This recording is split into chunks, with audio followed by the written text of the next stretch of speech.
মাঝখান থেকে যদি আকার তুলে নেওয়া হয় কি হবে? রস। এখন তো শীতের সময় কিসের রস পাওয়া যায়? নিম পাতার রস, হরি বল। খেজুরের রস পাওয়া যায় না এদিকে? হরে কৃষ্ণ। রস ধারে ধরে কইব কথা বুঝিবেন সব রসিকতা, না বুঝবেন আমার মতো হরি বল। রস জাল দিলে হয় গুড় হয়, ওই গুড়টাকে আরো একটু ধ্যান করলে হয় পাটালি, হরি বল। আবার ওই পাটালিটাকে আরো ভালো করে জাল দিয়ে কি হবে? চিনি, হরি বল। মোয়ানা চিনি, চিনি জাল দিলে হয় মিষ্টি, গৌর হরি বল। তাহলে রয় আকার দুর্দশরাস, আকার তুলে নিলে হয় রস। আবার ওই রসের থেকে যদি রয়ের ফুটা তুলে নেওয়া হয় কি হবে? বস। রসে যখন বস হয় তখন বৃন্দাবনের রাস, গৌর হরি বল। আরে রসে যখন বস হয় তখন বৃন্দাবনের রাস হয়, আর ওই রস যখন বস হয় তখন ব্রজভূমি বাস হয়। জানি তাই সেই রাস আস্বাদন করবো। রাস মানেই নাচানাচি নয়, রাসের অপর নাম হচ্ছে কাম নিধন যজ্ঞ। বৃন্দাবনে এখানে একজন ব্যক্তি ছিলেন যার মনে প্রচন্ড অহংকার ছিল। কি অহংকার? যে আমার মতো রূপবান গুণবান বৃন্দাবনে আর কেউ নেই। তার অহংকার ছিল এই যে আমি আমার 5টা পান দ্বারা আমি জগৎজীবকে মোহিত করে রেখে দিয়েছি। সেই প্রথমবার নিক্ষেপ করেছিলাম আমি স্বর্গের রাজা ইন্দ্রকে। ইন্দ্র আমার বাণ সহ্য করতে না পেরে, আমার বাণ সহ্য করতে না পেরে নিজেরই গুরুপত্নী অহল্যার সতীত্ব হরণ করেছিল। দ্বিতীয়বার নিক্ষেপ করেছিলাম আমি নিজেরই পিতা ব্রহ্মাকে। ব্রহ্মা আমার বাণ সহ্য করতে না পেরে নিজেরই কন্যা সন্ধ্যারূপা আসক্ত হয়েছিল। তৃতীয়বার নিক্ষেপ করেছিলাম আকাশের চন্দ্রকে। চন্দ্রদেবতাও আমার বাণ সহ্য করতে না পেরে ওই যে তারা নিজেরই গুরু তারার দিকে ধাবিত হয়ে গেলে। চতুর্থবার মহেশ্বর ধ্যানে আছে, তাকে গিয়ে নিক্ষেপ করেছে। যখনই মদন বাণ নিক্ষেপ করেছে মহেশ্বর চিৎকার করে বলেছে, কে রে? বলে কাকা আমি মদন। কার পুত্র তুই? বলে আমি ব্রহ্মার মানস পুত্র। হরি বল। এত বড় সাহস, তুই আমাকে কান বলে জর্জরিত করলি? তৃতীয় নয়নের আগুন দ্বারা ওকে পুড়িয়ে ভস্মীভূত করে দিল। এই জন্যে মদনের আর এক নাম অনঙ্গ। আর পঞ্চম পাঠখানা এই রাসস্থলীতে দাঁড়িয়ে যখন ভগবানকে নিক্ষেপ করবে, ওই মদনের দর্প চূর্ণ করলে ভগবান, আর এই মদনের দর্প চূর্ণ করাই বৃন্দাবন রাস। হরিবল। বৃন্দাবনে ওই লীলা করে কোনজন? না জানে রাধা কৃষ্ণ, না জানে গোপীগণ। গোপীরাও জানে না, ভগবানও জানে না, আবার রাধারানীও জানে না। জানলো কে? পঞ্চম অধ্যায়ে ভাগবতের প্রথম শ্লোকে আস্বাদন দিয়ে বললেন কি? ভগবান বিধাত্রী শরণ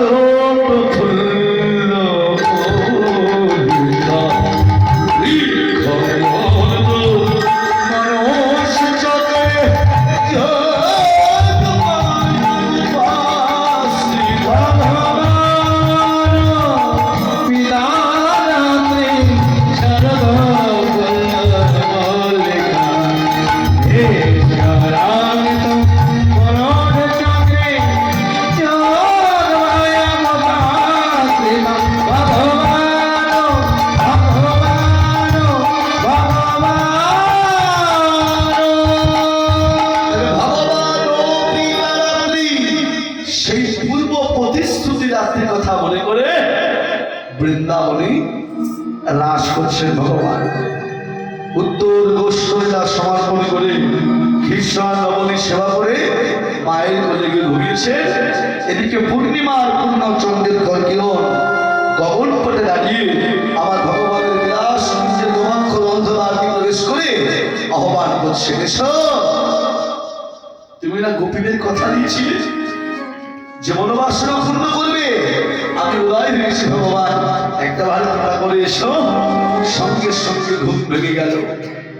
এই ধরাচলা বাসি নিয়ে বৃন্দাবনের বনে ভগবান এসে দাঁড়িয়েছে। শোভাটা কেমন বৃন্দাবনে মহাজন সাধক দিয়ে বললেন, সাধক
পবন মানে কি মা?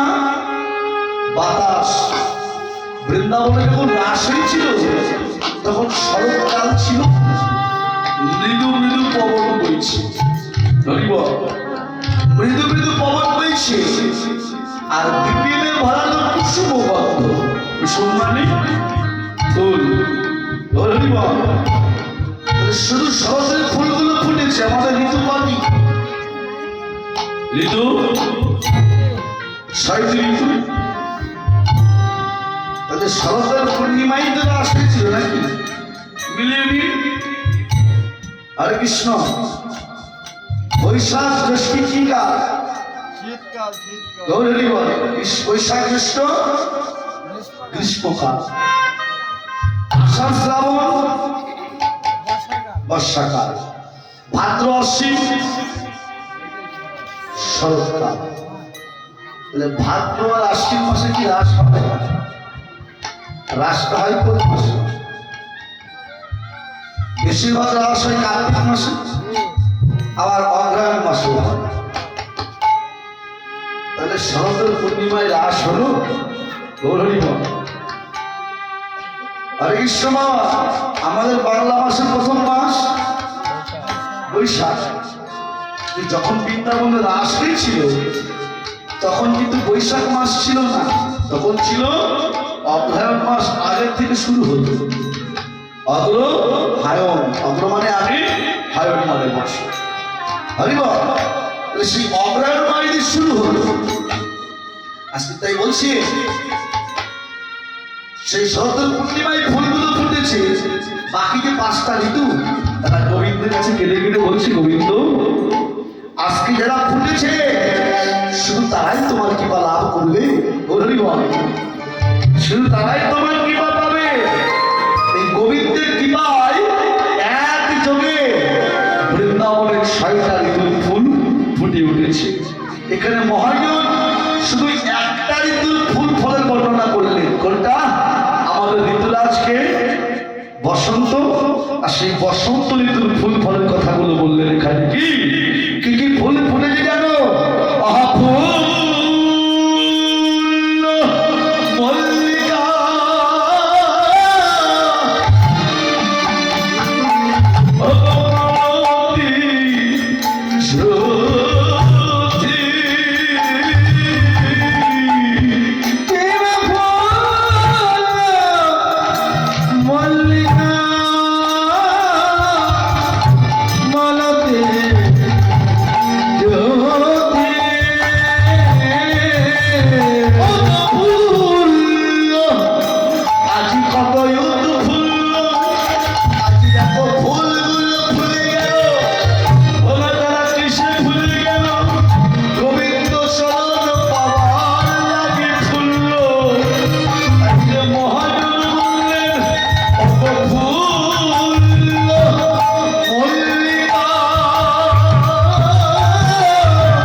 যারা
আছি যারা ফোটে না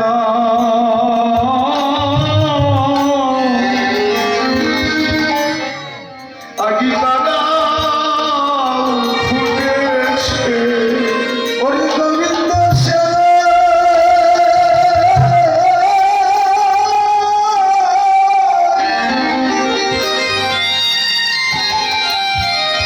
ওরে লাগিবে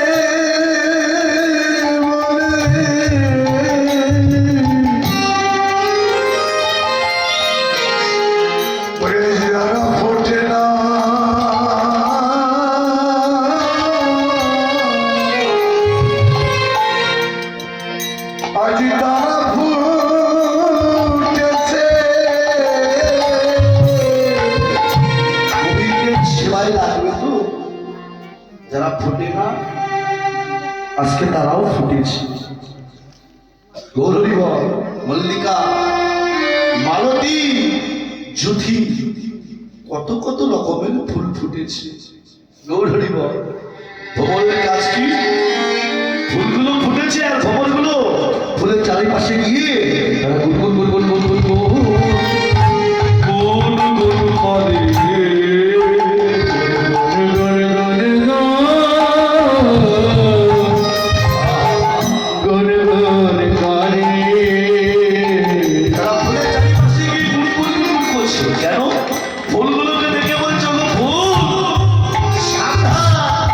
ফুলের মধু যেন তোমরা সরে করো না ফুলের মধু যেন তবে না ঝরে পড়ো না গোবিন্দের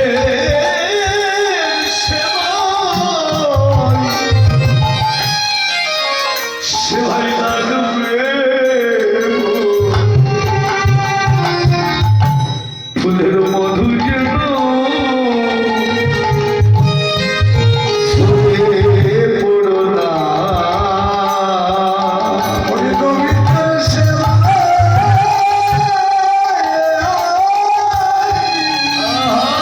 লাগবে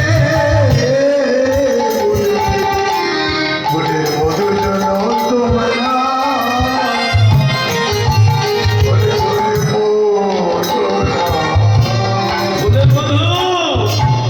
কেউ চলে পড়ো না গোবিন্দের সেবায় লাগবে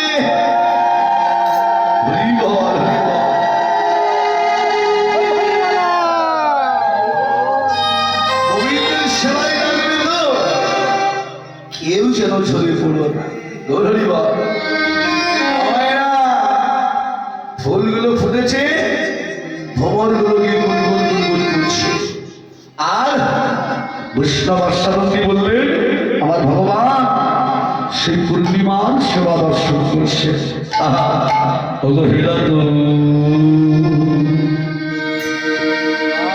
রাতে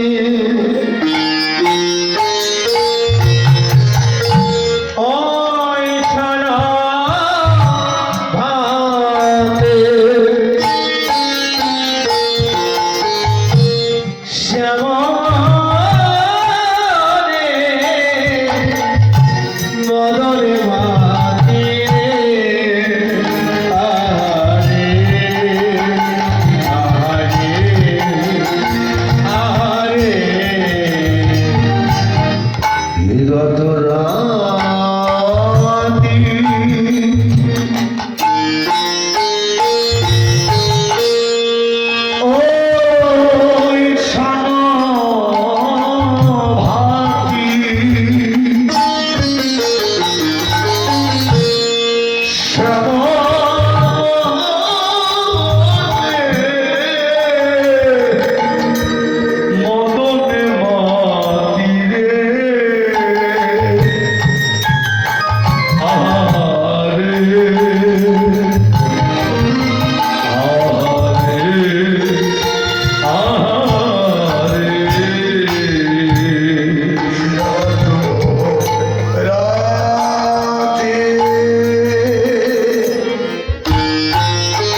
হেরা তো মানে এই রাত, ওইখানে মানে শরীর, ভাতি মানে কথা।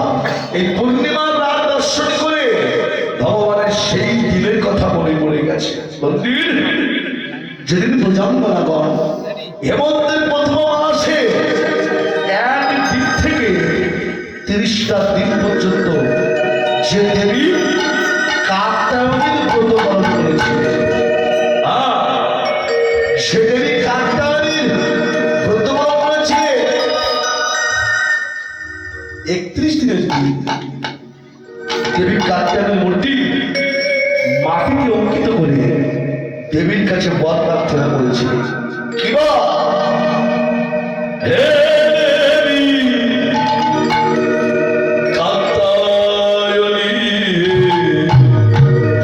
মহামায়ে জগন্নাথেশ্বরী নন্দ সুতা দেবী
দশমীর পরের দিন কি হয়?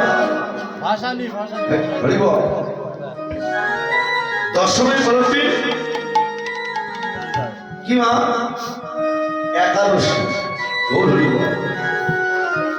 সেই একাদশীর থেকে শুরু করে রাস পূর্ণিমার আগের একাদশী পর্যন্ত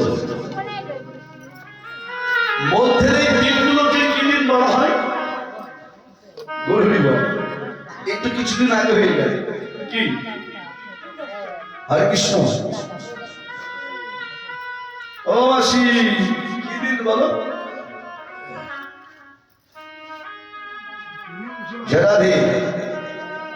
যেটাকে নিয়ম সেবার মাস বলা হয়,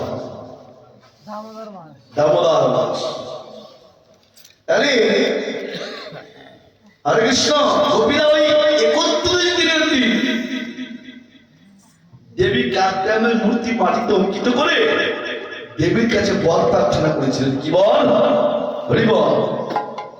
হরে কৃষ্ণ। আমরা চাই না যখন দশমীর দিন, দুর্গা পূজা দশমীর দিন যখন বিসর্জনের আগে যাত্রা মঙ্গল পালন হয়, সবাইকে ঠাকুর মশাই হাতে করে ফুলের কথা নিয়ে বলে, হরি বল, চেয়ে নাও ধনম দেহি যশম দেহি ভক্তি দেহি বুদ্ধি দেহি ভার্যান দেহি, জান্না মায়ের কাছে। গোপীরা তা চাইল না। গোপীরা কি চাইল? গোপীরা গোপীরা চাইলে অন্য কিছু নয়, শুধুমাত্র ওই নন্দের নন্দন কৃষ্ণকে একবার আমাদের পতি বানিয়ে দাও, যেন আমরা তাকে পতিরূপে গ্রহণ করতে পারি।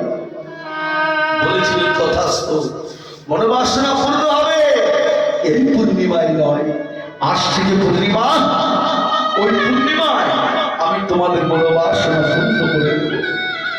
আজকে সেই পূর্ণিমার রাত, সেই পূর্ণিমার রাত ভগবান কি করছে, পূর্ণিমার রাত দর্শন করে আমার গোবিন্দের সেই দিনের কথা মনে পড়ে গেছে।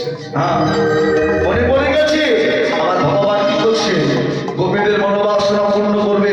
কি করে করবে? গোপীরা তো অন্যের ঘরে যাবনি, এই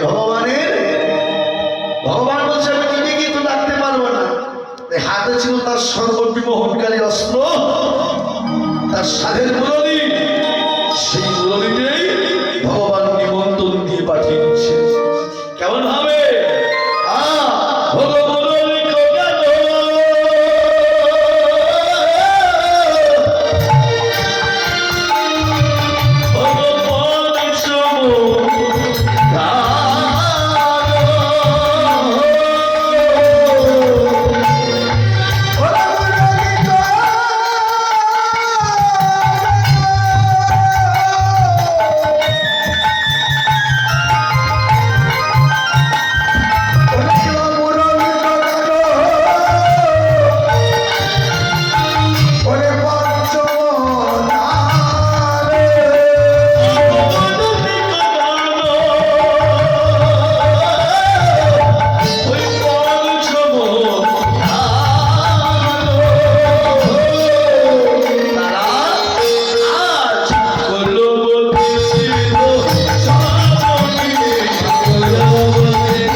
কুলবতীর মন চুরি হয়ে গেছে। কোন কোন গোপী তার স্বামীর সঙ্গে শয়নে ছিল, কোন কোন গোপী তার স্বামীর সঙ্গে শয়নে, আবার কোন কোন গোপী হরে কৃষ্ণ বাবা তার কোলে কোলে সন্তানকে স্তনদুগ্ধ পান করছে, কোন কোন গোপী হরিভর স্বামী চরণ সেবা করছে, কোন কোন গোপী আবার তার স্বামীর বদনে হাত তুলে দিচ্ছে।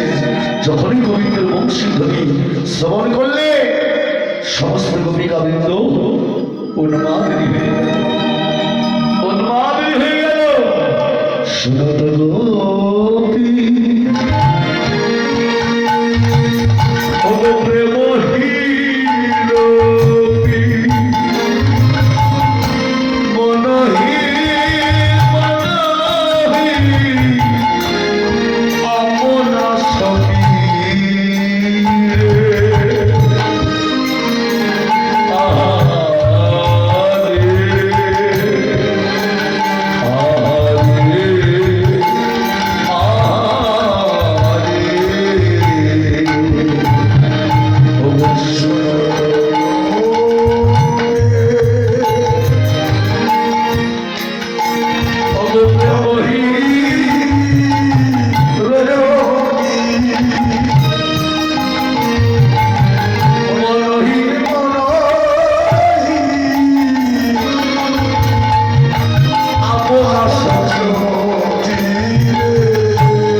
যাচ্ছে বনের মধ্যে এসে দাঁড়িয়ে পড়েছে কোলের সন্তান সন্তানকে দিয়ে বনের মধ্যে এসে দাঁড়িয়ে পড়েছে অমায়েরা কোলের সন্তান নিয়ে তো যাবে চিন্তা করছে তাই তো সন্তান তো মায়া এই মায়া করে করে তো গোবিন্দের কাছে যাওয়া যাবে না এই কোলের সন্তানকে নামিয়ে দিয়ে মা যখন চলে যাচ্ছে সন্তান পেছন দিক থেকে আঁচল ধরেছে মা আমাকে রেখে চলে যাচ্ছ মা তোর সন্তানের কাছ থেকে আঁচলটা ছাড়িয়ে নিয়ে মা বলছে খোকা রে আজকে আর মা বলে ডেকে কোনো লাভ হবে না রে এই মা বলে না ডেকে যদি পারিস একবার কৃষ্ণ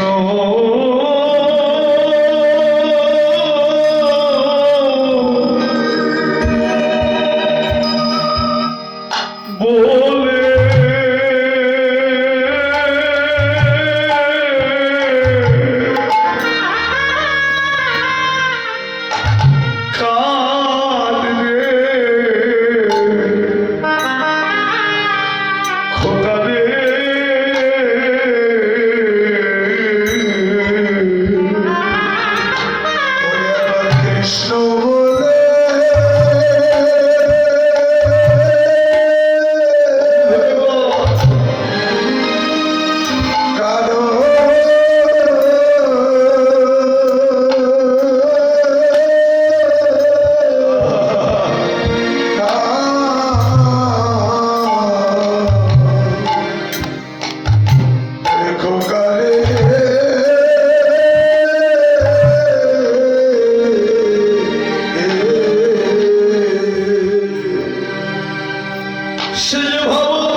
একবার কৃষ্ণ বলে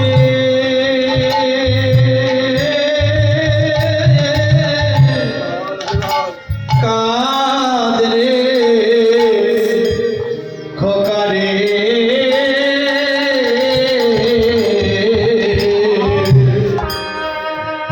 সেজে শেষে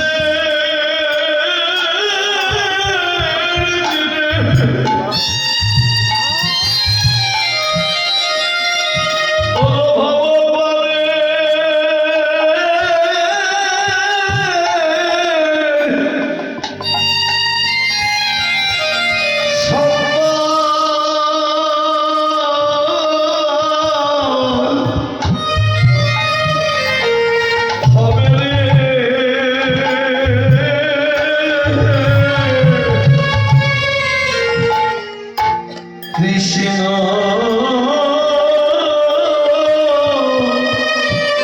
ভোলে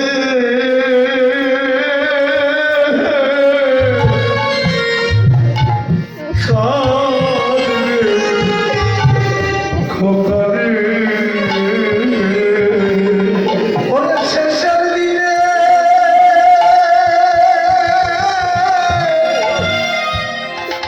ওরে শেষের দিনে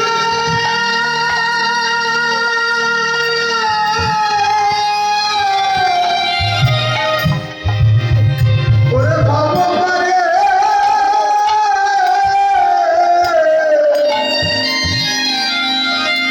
ওরে সকল হবে রে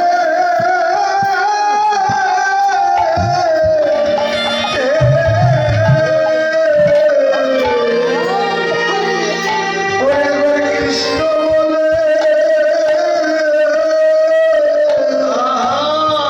কাঁদলে ওরে খোকা রে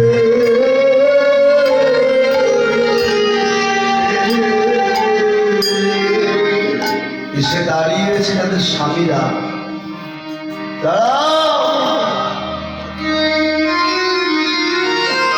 সন্তান থেকে চলে যাচ্ছে তো এবার এসে দাঁড়িয়েছে তাদের স্বামীরা গহন কারণ গভীর রজনী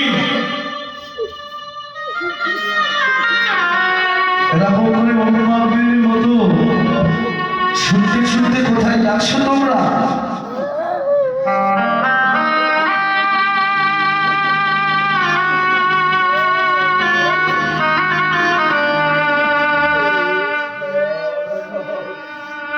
বলে দেবো পতি তুমি তো আমাদের গৃহপতি আর আমাদেরকে ডাক দিয়েছেন সেই জগৎপতি এই সব কিছু রেখে ওই জগৎপতির কাছে চলে এসে বাধা দিও না কলঙ্কিনী কুলোটা আমি জানিনি ঘরে পতি থাকতে তোমরা কিনা পরপতি ভজন করতে চলেছ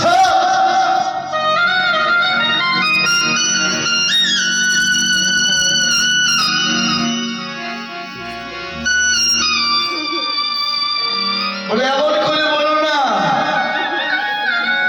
সে যেমন আমার পতি সে যেমন তোমার পতি সে ওই বিশ্ব জগতের পতি আর এই জগৎ প্রতিদিন যার নাম ধরে ডাক দেবে সেই জগৎ সংসার ছেড়ে তাকে চলে যেতে হবে।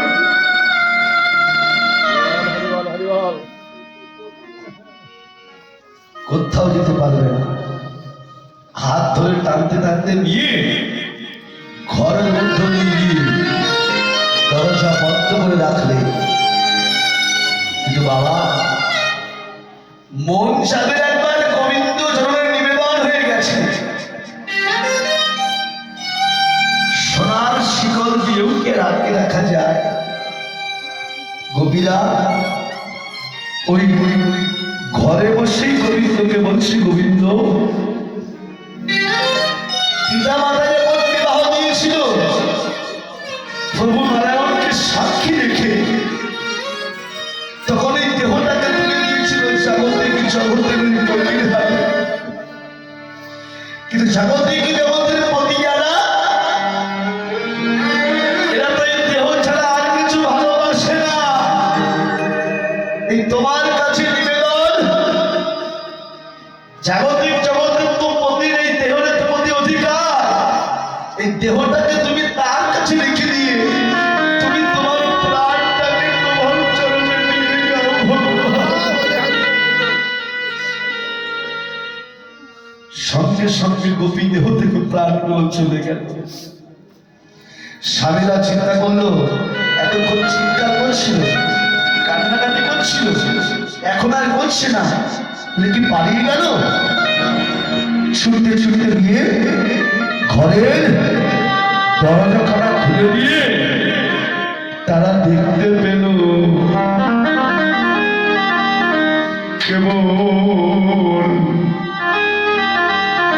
খালি খাঁচা।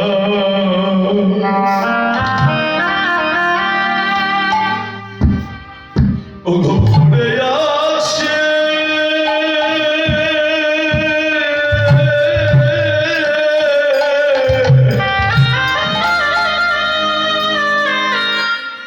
ওরে যার পাখিটা কাছে গেছে।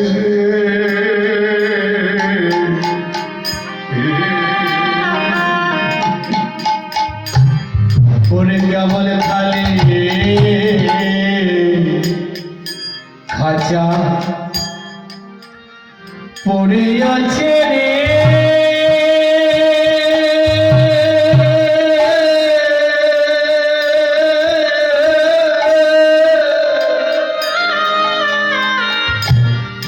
ওরে যার পাখিটা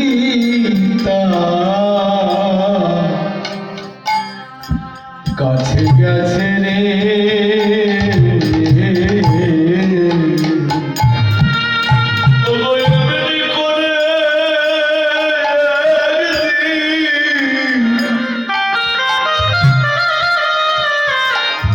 সবার যেতে হবে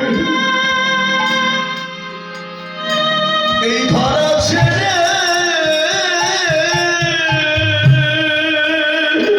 ও গো এমনি করে সবার যেতে হবে এই ধরা ছেড়ে। ও গো এমনি করে একদিন সবার যেতে হবে রে। সেদিন গোবিন্দ তুমি মিলে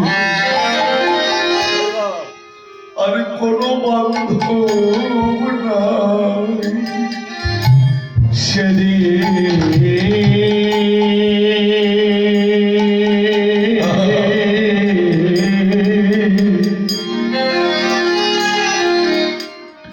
সেদিন তুমি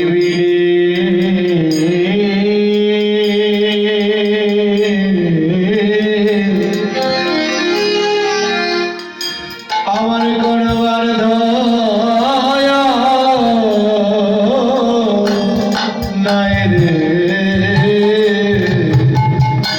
যেদিন এই কৃষ্ণ বলা পাখি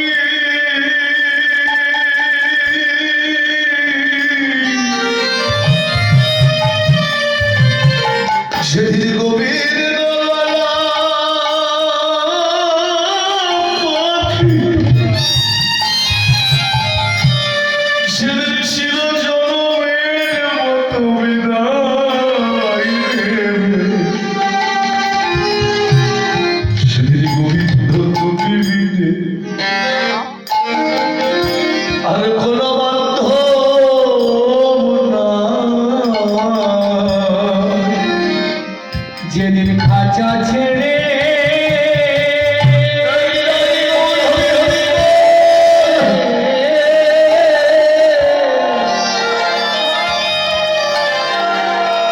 ওরে খাঁচা ছেড়ে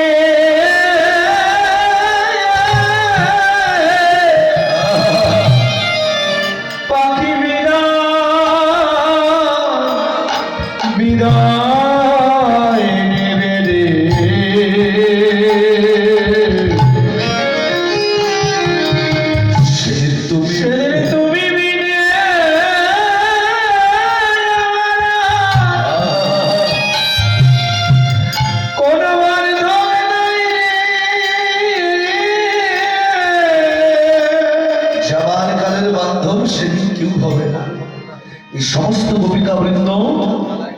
আছে গোবিন্দে গৌর হরিবল তারা সমস্ত গোবিন্দের তো গোবিন্দের কাছে চলেছে হরে কৃষ্ণ বিছড়ি দেহ নিরহি দেহ দেহ নিজের দেহ বিছড়ি দেহ নিরহি দেহ দেহ নিজের দেহ